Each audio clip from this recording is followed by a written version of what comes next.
Escalating war of words between President Obama and Vladimir Putin over Ukraine. This morning, Russia tightening its grip on the strategic region of Crimea, despite warnings from the White House. ABC's Alex Marquardt is in the middle of it all in Crimea, where in just days, a critical vote will determine if the country splits apart. Good morning, Alex.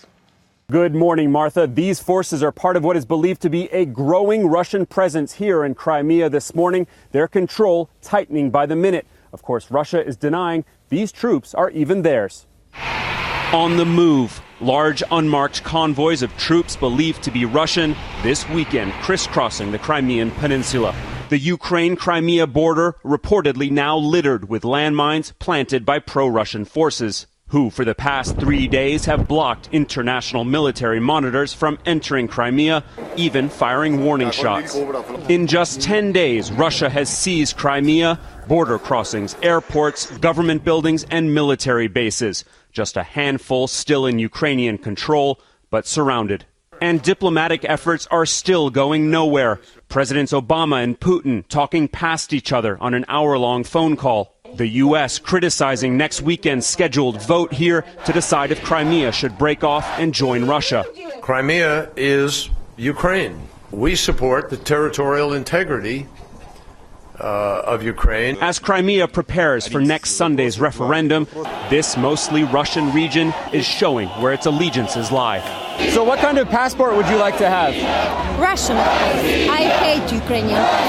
As this mostly Russian region prepares for next Sunday's referendum, there are a growing number of rallies for and against joining Russia.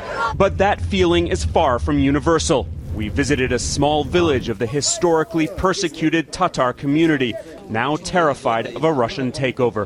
Even many Russian Crimeans, like this couple, want to see Ukraine work out its own problems.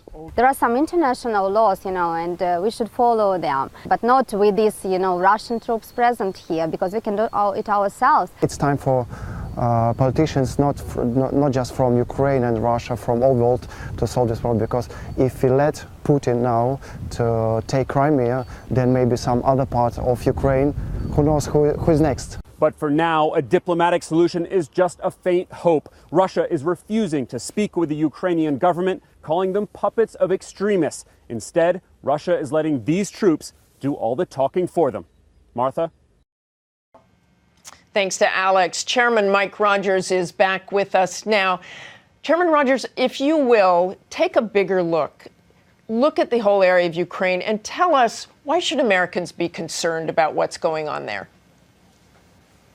Well, any instability in that region causes economic instability and certainly will impact Europe. If it impacts Europe's economy, it's going to impact the United States economy.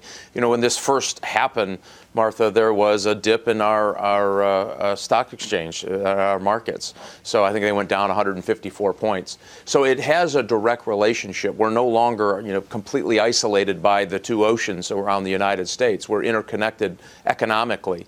And so we do need to worry about the stability of a place like the Ukraine. And we need to worry about the continued advancement, certainly for reasons of influence, or in this case, taking land by Putin and Russia. We've seen this story before, and when we didn't react as the United States, we thought it would settle itself. We end up buying into a bigger trouble later, and I think that's what you're seeing happening. And at least some notion that we have to diplomatically apply pressure, get our European allies together to start pushing back on what I think is an expansionist attitude by Putin. But what if this referendum for secession passes? Then what do we do? What does Europe do? I know the Ukrainian government has to be involved. They say it's illegal. We say it's illegal. But what happens next? Well, it gets a little interesting. So you'll have two sets of problems. On the diplomatic front, you'll have what does Europe do? Germany is so tied to the Russian economy, both from energy and direct business connections and back into Russia. You've got some problems with sanctions and how that works out and how they can go forward without screwing up their own economy. Then you have this the notion of, if they do that, now you have a different legal status. And so some are charging that the Ukrainian overthrow in Kiev was illegal. illegal. That's the Russians' perspective, which would allow them, under their interpretation of the law, to have a vote to secede the Crimean Peninsula, to secede from the Ukraine. And Russia has already said in their parliament that they would accept them. So now you have a whole new different set of laws we're going to have to unwind in order to see where we can go from an international perspective.